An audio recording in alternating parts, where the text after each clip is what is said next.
day, everyone, and welcome to the first episode of the Johannesburg Junior Council podcast for 2025. Joining us today are a few members from our Council Wellbeing Committee, starting with you. My name is NK. My name is Rita. My name is Jessica. And we have a very, very special guest with us. Not only is he a financial advisor, he's also the founder of We Living. We have our very special guest, StepA. Thank you very much. Thank you for having me. What a joy this Saturday morning. Wow, thank you. It is indeed. On today's topic, we have stress management and mental and emotional well-being care. So we're going to speak a lot around about this because we know a lot of our viewers are teens and students. Even if you're not, it is a good thing to tune into this podcast, and please share it with as many people as you can. I'm pretty sure this is going to be very helpful. Thank you. So first we have stress management tips. If anybody has some tips, please share it. I know there's a lot of people out there who do deal with a lot of stress around academics, personal lives, everything about those. So I know we've got some tips around here that we all use. Anybody want to start? Okay, well, I use the 2-minute rule. So if a task takes less than 2 minutes, get it done immediately. And that kind of just starts you off on a good note, so that once you've completed it, it gets you going. It's kind of like you get the ball started rolling, basically. And I think for me, some tasks seem big, but it's little by little, tackling them little by little, that just motivate you and give you that adrenaline to just do more, you know? I think the thing is, for a lot of people, they feel like every task is too big, and I think that's very tangible. Both of these are very tangible pieces of advice when it comes to doing things like studying, starting with the easiest section, like get it over and done with. If you need to send someone a text, sending it quickly, something quick like that. I think another thing to remember is that when you have that overwhelming feeling, just to start. I think what you're both saying is important, and it's just to start. It's easier to steer a boat that's moving than one that's, sitting still. So I think the importance of just doing something, even if it feels like the wrong thing, try something. You know what I mean? I think that's very true. I think I could also say the same. The best thing you could do when you're stressed and you have a lot going on, start somewhere. Don't overpack yourself saying, oh, I have this, or I have this, or I have this. Sometimes don't even think about all the things you have to do. Just think of one thing and get straight to it. And also, it is something that people have struggles with managing their personal life, academic life, and extracurriculars and whatever. And I know we all feel motivated, that we want to do so much and we struggle with doing so much, and we think of pressure and all of that. So I think it's also important that we understand how to balance these academic importances in our life as well as our extracurriculars. Balancing. Well, can I ask a question as a guest? So you three are high-performing individuals, right? You're part of this council thing. You, in your respective schools, you've got things to do, etc., etc. How do you balance everything? Family, school, council, other things in your life? Like, what's your plan of action? I feel like, to start with me, diarizing. Diarizing is the most important thing. Okay. Just telling yourself, what am I going to be doing today? And just getting it bits and pieces at a time, And sometimes it is hard to start with a topic, because I know, I look at math, I'm like, damn, I want to get 30s for math. I get 30s for math. But I'm like, okay, you know what? If I don't do it now, when will I ever do it again? So I feel like, diarizing is the most important thing. So I like to rank my top priorities for the week, and then I rank them based on my top priorities. I rank them from order of highest to lowest. And then I say, okay, what do I have to do for this? And then anything else I kind of fits in, and it pretty much like that. I think for me, one thing that I do is, before the start of every week, I think of what do I have to do the entire week? What's around my schedule? One thing that really does work, I know it's hard, but time management and setting yourself a schedule is very important. Within your schedule, have something for yourself. Like whether it's something where you choose to relax, something you choose to just have yourself a very nice time. It's very important to put that in your schedule. Also putting in rest, because if you don't rest, you overwork yourself and you eventually become burnt out, which I don't think any of us want to reach, because it's really hard to recover from a burnout. So I think setting yourself a schedule, thinking of what you want to do, how you want to do. Also, it's important to understand that you can't get everything done sometimes. You know, it's really hard to get everything done. There is a lot that a lot of us do. So it is important to think about that, you know, just have yourself a little breather sometime throughout the week. Yeah, that basically is it for stress management tips. I think one thing we need to move on to is mental and emotional well-being. Sure. This is something that many of us struggle with, even if we don't show it to other people. We know that deep down inside, a lot of us do struggle with managing ourselves personally and the mental awareness of other people around us as well, not just ourselves only. So I think it's important that we do talk about some techniques of managing our mental well-being and our emotional well-being. Are you going to start? You know, I think I'm horrible on that. Self-awareness is the key to It is the that. key. I think in that there's an important truth that a lot of us don't want to face, and it's being honest with ourselves and say, am I good at this or am I bad at this? And for me, I can only speak for myself. When you wake up every day and you're like, I need to do a little bit better than yesterday, there's certain things that we're not good at, and those are the things we tend to stray away from, and those are the things that mentally they sit on our brains, like, I'm not good at this, and we kind of tell ourselves, how do you guys manage those things that you're not good at, and like the mental heaviness that comes with that? I think starting with me, this year I realized that just telling yourself you're not good at something, it already sets it out to the universe that you're not good at that thing. So personally, I write it down. I write down everything that I struggle with, everything that's an issue in my life. Wow. Wake up in the morning and it's like, you know what, as NK, I've tackled math already. Okay. I've got 100% for math already. Self-affirmations, You know, yeah. self-affirmations helped me a lot through this year. So yeah, I think, I think sitting yourself down and having a talk with yourself, seeing where you fall short. Not only where you fall short, because I know a lot of us strive for perfection in life, and the truth is, perfection is something that we won't reach. Yeah. Life can't be perfect. Yeah. You can't be perfect either. And I think the first step into dealing with yourself personally is to understand that you can't be perfect. So don't also treat yourself as a self-improvement project also. You know, you just are a human being. So step by step, take care of yourself, you know. Don't fall into the pressures of life that much. Always put yourself first in your life, because if you love yourself first, it's easier to deal with many other things around you.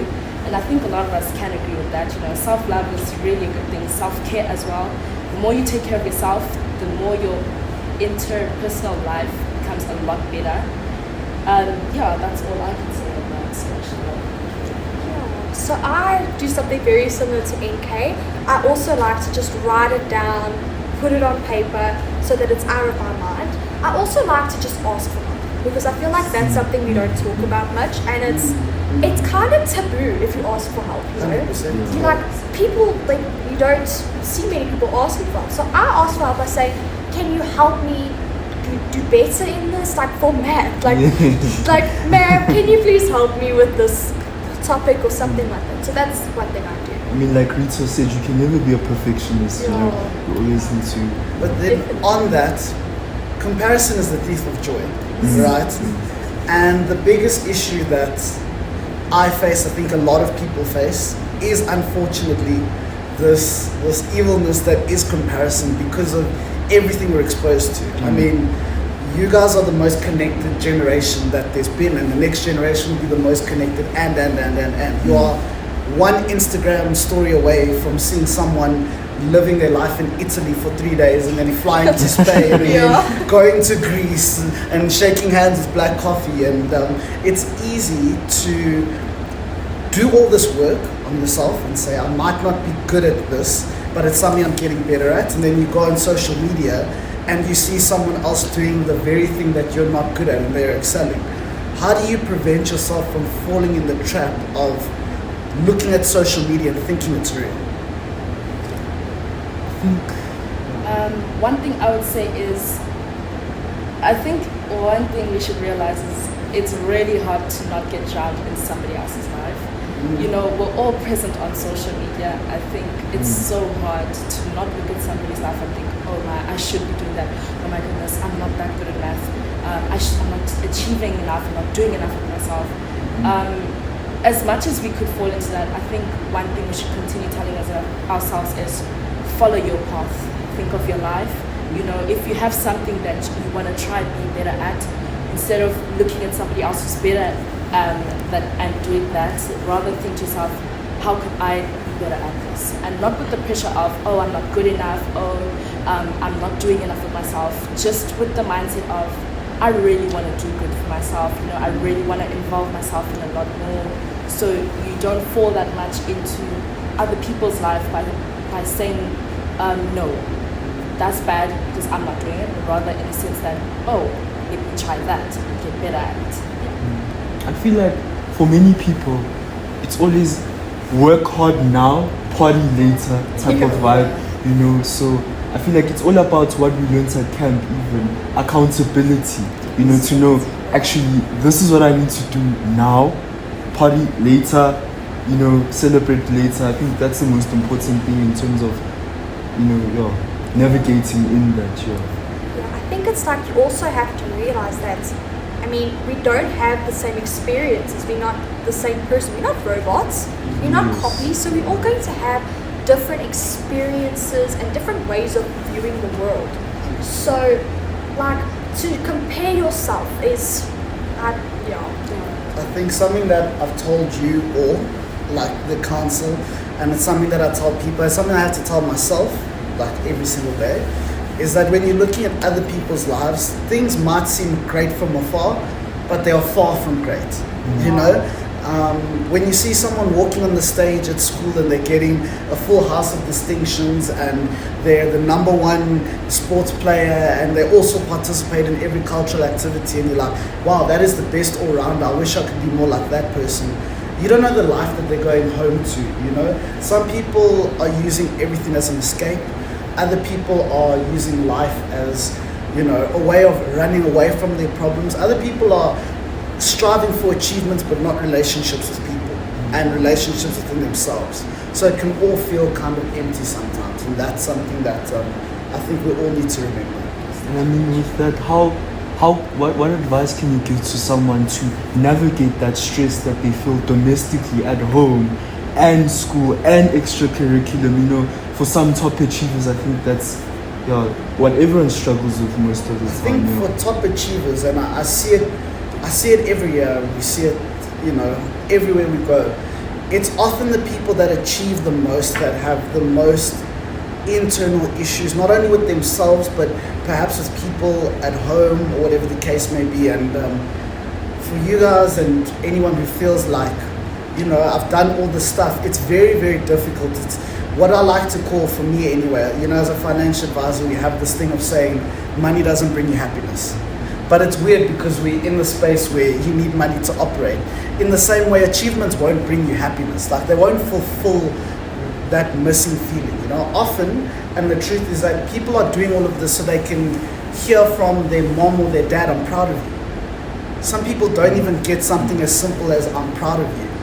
And for a lot of people, there's no easy way of navigating that. The first thing you have to do, and you guys have said it already, is be proud of yourself. Like, look at yourself and say, you know what, I've achieved something that not many people have achieved, and I've done the best that I can. The moment you know you've done the best you can, you can't give any more. You can't be upset for giving yourself 100%. And then, I mean, for me, it was always academia. I mean, you know, we briefly spoke about it outside, but I would give 100% to a subject, and then I'd walk out the test with 58.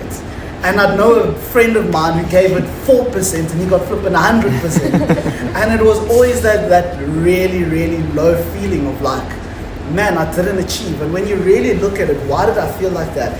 Is it because you're looking for someone else to say, well done, wow, you really tried your best? Because most of the time, that's all people are looking for. So be kind to one another.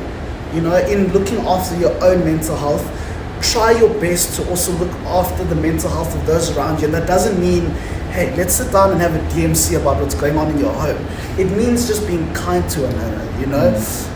The biggest thing that I carried in school and in YouTube and all of this stuff is you always have to love life and all the people in it. And loving someone doesn't mean you have to be chummy with them. It means respecting them, you know. I always say you love your parents, but it doesn't mean you always agree with them. You love your siblings, but it doesn't mean everything's going to go smooth and dandy. You know, when you're loving someone, you really want them to achieve and you mean it wholeheartedly. And the more that you wish good for other people, I can't explain it, but there's an intangible feeling that comes from you as well. When you get that paper back and you got 58, you're like, oh, like you're excited. You know, there's that moment of like, I can't believe this. And if everyone can look at the person who gets 50% and says, well done, like you did well, that feeling is going to keep going around and around and spread like a wildfire, because then everyone will just give it their all. And whether that means they get 100% in a test or 50% in a test, everyone will have a better quality of life and mental health. Moving on, we've got support systems and motivation. For me personally, I would say it's very, very important to have a community around you. Whether it may be one person, two people, it's important that you don't do life alone.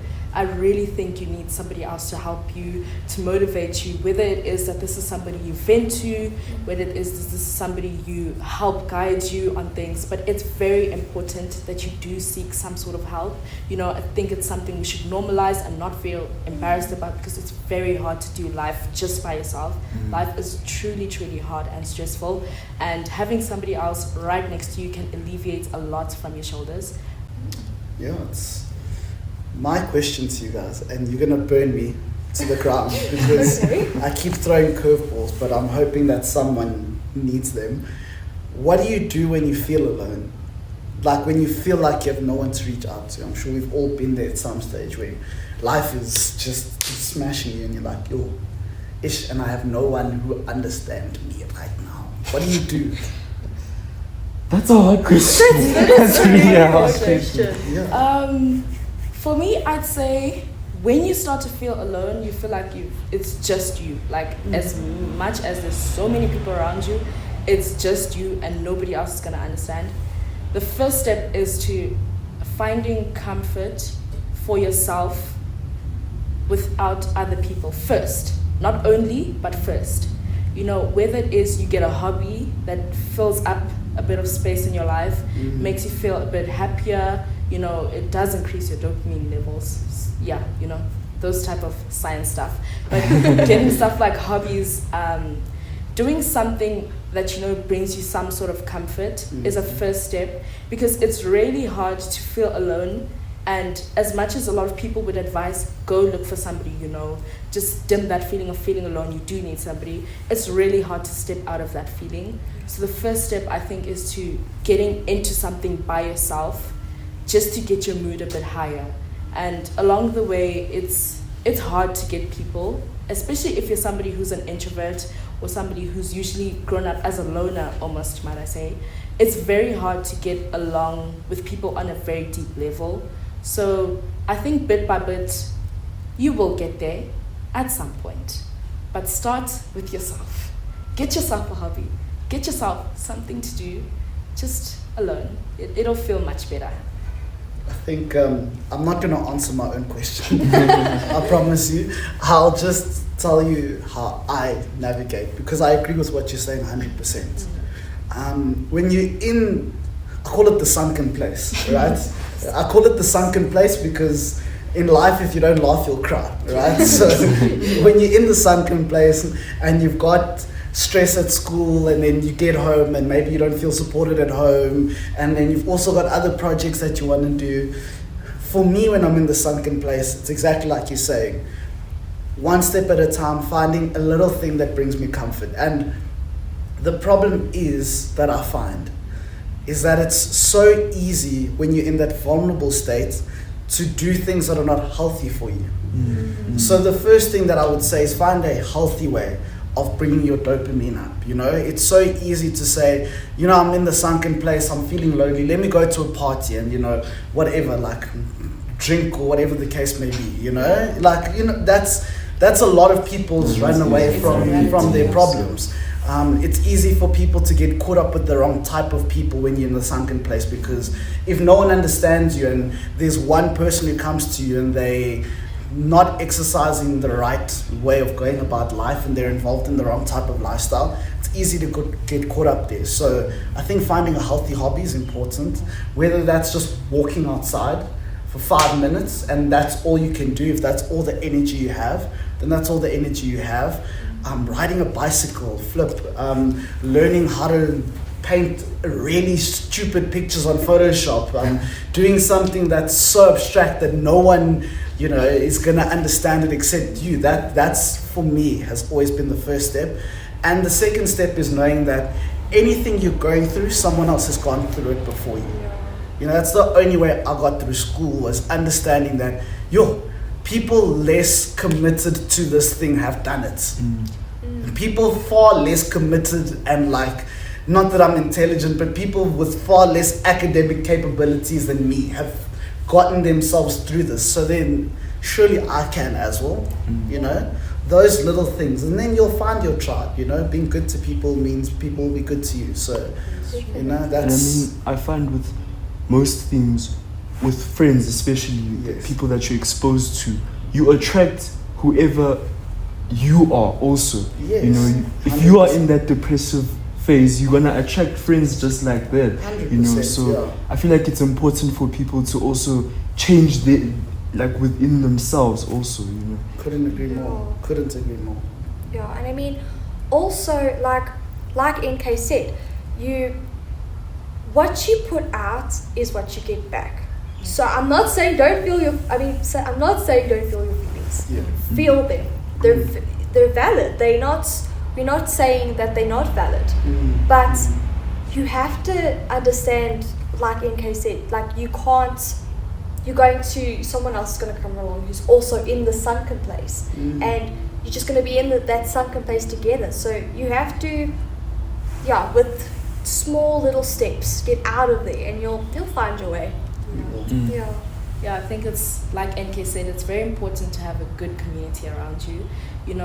Sometimes we get lonely and we just want company. So even if a friend is a bad friend, we'll keep them for the sake of company. It's very, very important that you decide which friends are healthy for you. It's really good to acknowledge that, okay, this person isn't necessarily putting on good morals onto my life. As much as they're my only friend and I'm gonna feel lonely if I don't have them, how they're affecting me is more important than having them there in the first place. So sometimes it is okay to let go of people who don't necessarily put on good morals onto your life. You'll attract a very good person one day, as long as you have that heart, a very good heart. Somebody with a good heart will come along.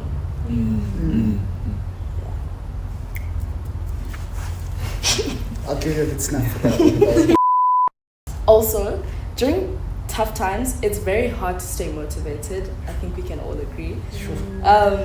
No matter how many people can say it's gonna get better, it's I can see it. I can see it. But no matter how much you can say, oh no, look into the future. If you just endure this, you'll do so much better.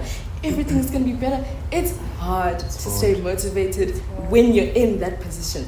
Living in the present moment, despite what's gonna come out in future, it's hard to stay motivated. It's hard to say, actually, I have a test tomorrow. I need to get up and study now. Especially if it's a subject that you're not good at and you need to study it because it's there, you can't just fail it. You're like, oh, I need to get up and study this. But you can't bring yourself to, especially because it's hard. Do you guys have any tips on how to stay motivated during these times? You just don't know where to get your petrol from. You're just looking for things and you're like, I think that's me right now. So I think I need some advice on that. So I did say before the 2-minute rule. I love the 2-minute rule. It's obviously something can be done in 2 minutes, just get it done. So it's just also making small goals for yourself. You don't have to tackle something big like, I don't know, climbing Mount Everest. You don't have to do something that big. Just break everything up into small chunks, and once you feel, okay, no, I've completed something, I've done something, you have a little bit of pride, and then it's just pushes you to do more, and it helps to be motivated. It helps you to get more motivated. So yeah. And the other thing, I think a reward system also for yourself. Yeah. You know, when you write down that goal, you're like, okay, I'm gonna get ice cream after I'm done with that. I think definitely. After I'm done with maths, it was a good day. The day I could close the chapter on that book, I was smiling.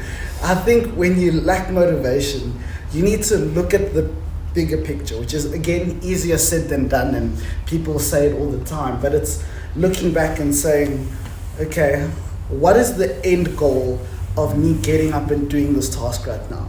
You know, if it's me going to do maths and I need to sit at that desk and I need to put my calculator out and I just need to open the book and just write something, you know, 5x plus y squared, yo, what do I do here? You know, it's about, at the end of this, I'm hoping to gain a little more understanding. You know, motivation is needed when there are bigger problems than we know what to do with. You know, we always lack motivation when we think we don't know what to do in the situation. We have to put ourselves in a situation where it's like, oh, I actually don't know what to do now, so what's the point of doing anything? And that's where that lack of motivation is like, it's easy to be motivated for something you're good at. You know what I mean? Yeah. It's very easy. If you're a sprinter and you know, like, this 100 meters, 9 seconds, this thing will come easy. But it's even harder if you're not a runner and they're like, you've got to run 100 meters. And you're like, I don't know what I'm going to do when I get to 50 meters and my legs are tired.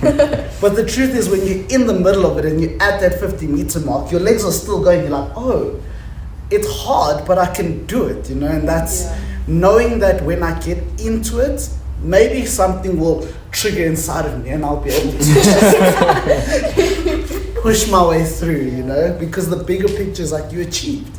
You achieved. Like whether it's good, bad, ugly, whatever, you achieved. I think with achievements, one thing we do a lot to ourselves is setting the bar too high. And when we don't reach that bar, we completely come to a conclusion in our head that we never want to reach any bar ever again. You know, so I think even when we make small achievements, like for example, like StepA was saying when you're running, so you thinking to yourself, I have a 100-meter race, and before you start that race, you're on 50, you think about, oh, how I'm going to get on 50 and I'm going to be so tired. But while you're running and you get to 50 and you see that you're at 50, don't say, oh, okay, I reached 50, that was my goal. Say, okay, I've reached 50, let me try get to 75. I've reached 75, let me try get to 100. And in some way you will push through it. So I think, like StepA said again, get the bigger picture, think of the end goal. After you finish that race, you'll be like, oh my goodness, I did 100 meters, you know, and I didn't even know if I was going to do 50. But also if you get to a point where you can't go past 50, don't beat yourself up and say, oh, I couldn't even get to 75. Say, okay, we'll try again, we'll do more practice, and our next goal will be 75. 100%. So set little, like baby steps, you know? Sometimes baby steps is the way, and when you reach each step, don't try set the step too high and be like, oh, I couldn't even reach the bar, I set too high, when you didn't even celebrate yourself for the first step that you reached, you know? So, you know, step by step, and you'll get there. How do you set realistic goals? Realistic goals. So, I think with setting realistic goals, you have to look at your strengths and your weaknesses, what you're good at, what you're not good at, and you have to say, okay, how can I manage this? Like, yeah, it's like looking at the bigger picture and saying, okay, what can I take in these small chunks? Okay. Yeah. Setting realistic goals, I think I agree with Jess, you know, it's literally just looking at your strengths and your weaknesses, knowing what you're capable of, you know, because sometimes your 100% might be someone else's 70%, you know, it's not the same for everyone, so it's tough. I mean, one thing I do struggle with is mental paralysis, when you feel like you have so much to do. I'm like, I don't even know what to start with. So little by little, bit by bit, and then you will conquer that that obstacle. I think when I was in council many moons ago, and I was sitting where you guys are sitting, I had the biggest imposter syndrome out of anyone, because I would look around, and in the room was people achieving more than I could ever dream of. Like, I'd be like, oh guys, I won the public speaking at school, and someone else would walk in, I just won the Stepford, and I'm like, oh, okay, that's all right, that's not a, you know. And as I got older, I realized it's because the difference between me and them wasn't always skill. It was that they believed that they could do it. You know, they believed come hell or high water, there was no goal too big. And it's something that I take from anyone that I look up to. You know, they always say you run when you can, you walk if you have to, you crawl if you must, but you just never give up. Yeah. And there are people who have something in their mind and they envision it and they say it out loud and they say, I don't know how I'm going to get there, but I'm going to try everything to get there. And it comes with this lack of fear of failure, you know, and it comes back to what you're all saying, you know, doing things in little chunks. I try this, I fail, but it doesn't matter. I try again tomorrow. Okay, I want to, for me, when I started reliving, my motivation was I wanted to modify my car and I wanted to build a shoe collection. And I had never up to that point earned even 5,000 Rand on my own. It's like a amount I was like, people can earn more than 5,000 Rand a month? What? And I remember the first goal that I had was 4,250 Rand. And I was like, I don't know how I'm going to get there. And I was like, okay, let me just print these shirts and sell them. And that worked for a little, and then it didn't work. And then I lost all the money again. And then I was like, I failed. And I was like, okay, but I still have the same goal and the same big vision at that time. And I was like, okay, let me try this. And then this works. And then this works. And then you achieve that goal. And you're like, oh, like failure isn't the end. Failure is not the end. It's just the start of a new journey, which, you know, that's life. That's all we can do is keep trying our best. Yeah. With failure, I think sometimes if you fail at something, redirect yourself, you know, look back at how you did it, say, is there something I could do better? You know, when you fail, don't just completely thrash everything and say, okay, I'm not going to do this anymore. It is hard to get out of that mindset, but I think sometimes you fight mindset by just action, you know. Yo. Sometimes you just fight mindset by Yo. action. That's good. Deeper. I'll use that on my IG next. If I use that as a caption, don't be mad. Put on my shades and shine, please. Say it again. What did you say? What did you say? Say it one time. Sometimes you fight mindset by action. Right there. Sometimes you find mindset by action. You know, sometimes, you know, actually your mindset is very limiting to you. So if you keep yourself in your mind and you don't try it, you will stay in your mind. So sometimes just try it, just move. You'll impress yourself. You don't know what you're capable of. So I think that is a bit of a wrap for our podcast today. Thank you guys so much for tuning in. Do you guys have any words of encouragement for all our viewers? We can start with you, Jess. Okay, I think you just need to remember that you're not alone. Stress is a normal thing that everyone goes through, and with the right tools and the right people in your life, you can manage it. It's you can conquer this mountain, and it's okay to ask for help. It's okay. You've got this. You guys have got this. I mean, from me today, I've learned about loving yourself. You know, that's how you overcome stress. You know, the mountain is actually you most of the time. You're the one that's there. You your own obstacle at the end of the day. So it's overcoming that fear, overcoming that stress. That's how you know, overcome your obstacles in life. And just by believing in yourself, doing your affirmations, finding those circles that are healthy for you, just like Rita said. I think I've learned so much, and I think that would be, what I would say to you. I think from me, just as StepA said, don't stop moving. If you can't run, you walk. If you can't walk, you crawl. If you can't crawl, drag yourself. But whatever you do not stop moving. Yeah. I don't have anything worse to say. I'm proud of you. The only thing I would say to anyone and everyone who's hearing this is I'm proud of you. There are people in your life that are proud of you, and even if it's not the right person that you're looking for validation from, be proud of yourself and don't stop. You've got this. Okay, thank you so much, StepA, for joining us. Thank I you think for we have a having me. little token for you. No, cars. I'm blushing. Stop it. Oh, wow. Yes. Okay. Do we pass? Issue. Thank you very much. Thank you. Wow, overwhelmed with gifts. Thank you guys. so much. And thank you.